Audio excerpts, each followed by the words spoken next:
A molécula de hoje, pessoal, já foi utilizada até mesmo como arma de guerra. Eu vou explicar isso para vocês. Eu vou falar um pouco sobre a morfina. A morfina é essa molécula aqui, tem uma estrutura um tanto quanto estranha.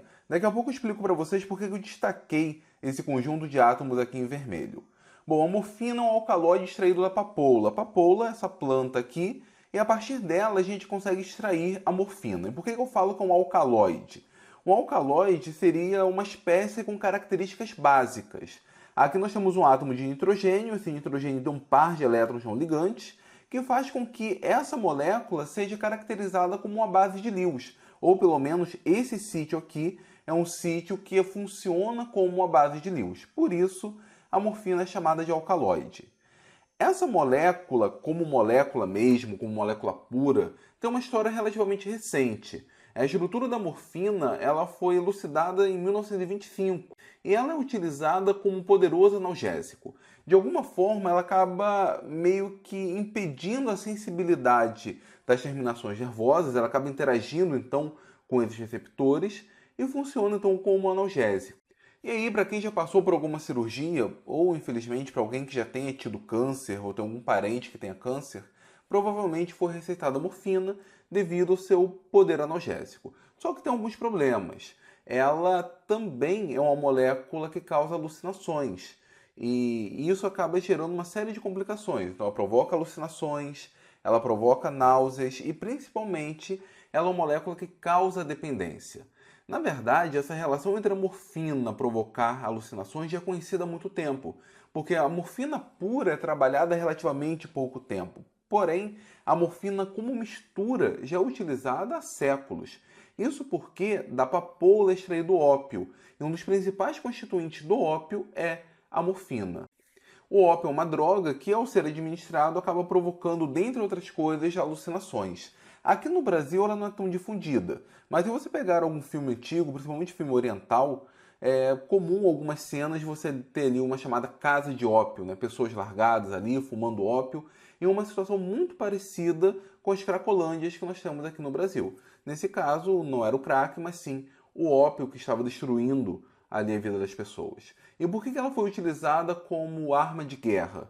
Porque em um determinado momento da história, o Reino Unido e a China começaram a ter certas tensões. Gerou-se a partir daí então a chamada Guerra do Ópio. E por que o nome é Guerra do Ópio? Porque o Reino Unido ele acabou utilizando o ópio para, entre aspas, escravizar o povo chinês, para enfraquecer o povo chinês. Ele contrabandeava ópio para dentro da China, oferecia ópio para a população então usava o ópio, ficava viciada, ficava chapada, doidona. Enfim, acabou enfraquecendo muito a China com isso.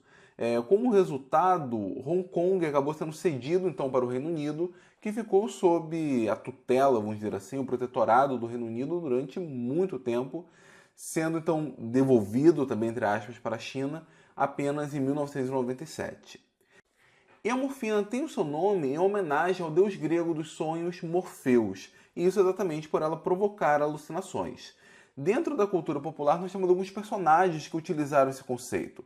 O mais famoso talvez seja o Morpheus, de Matrix, e ele tem o seu nome, Morpheus, em homenagem ao deus grego Morpheus, porque ele aparece como se fosse uma espécie de alucinação para o Neo. O Neo não sabe se ele é real, se é um sonho, então como se fosse uma espécie de alucinação. Em Saint Seiya Lost Canvas tem esse personagem aqui, o Morpheus de Modelador, que o golpe dele, se eu não me engano, é o Papoulas do Reino dos Sonhos, ou alguma coisa parecida com isso, não tenho certeza. Então são dois personagens baseados no Morpheus, porque estão associados à alucinação.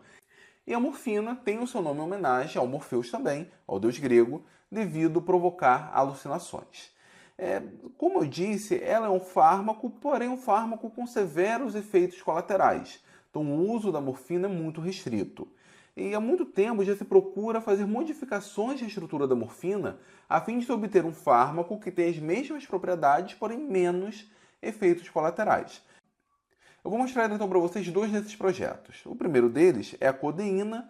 A codeína, na verdade, é uma morfina com substituição aqui de um hidrogênio por um grupo CH3. E ele possui exatamente esse mesmo conjunto de átomos em vermelho, que nós chamamos de regra da morfina. Provavelmente é essa estrutura aqui, um anel aromático, átomo de nitrogênio, enfim, é essa estrutura aqui que consegue se associar bem às terminações nervosas e, com isso, agir como analgésico. A codeína funciona como analgésico, porém, ela é um analgésico muito mais fraco do que a morfina. Os efeitos colaterais dela são bem mais leves, é verdade, porém ela não é tão eficiente quanto a morfina. Agora, muito interessante essa outra molécula aqui, a diacetilmorfina. Nada mais é do que pegar, por exemplo, cloreto de ácido e colocar para reagir com a morfina. Aqui nós temos o processo de acetilação. Os laboratórios Bayer produziram essa mesma reação no ácido salicílico. Pegaram o ácido salicílico, colocaram para reagir com cloreto de ácido, enfim, com alguma fonte do grupo acetil, e acetilaram o ácido salicílico, transformando-o no ácido acetil salicílico, que é a aspirina e que deu muito certo. Eles tentaram então fazer a mesma coisa com a morfina. Pegaram a morfina e acetilaram a morfina. Essa molécula interage muito bem com o sistema nervoso. Na verdade, o efeito dela é muito mais rápido que a morfina. Ela então acaba sendo um analgésico muito poderoso. E logo, a diacetilmorfina começou a ser receitada para tudo quanto é tipo de doença, porque achava-se que ela não tinha o mesmo efeito colateral que a morfina. Achava-se que o efeito de dependência, por exemplo, era bem menor. Bom, essa molécula ela acabou vendendo tanto e acabou sendo utilizada para tanta coisa que ela recebeu um nome bem sugestivo. Ela passou a ser chamada de heroína, porque era uma molécula heróica. Hoje nós sabemos que a heroína é uma droga cuja comercialização é proibida. Ela não é utilizada nem como fármaco controlado. Porém, a heroína acabou sendo produzida nesse contexto, na ideia de tentar melhorar os efeitos da morfina.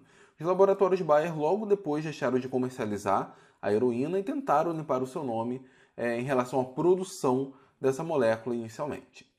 Nós temos outros fármacos que seguem exatamente essa regra da morfina. Apresentam essa estrutura, mas com o intuito de ser um analgésico tão poderoso quanto, porém com menos efeito colateral.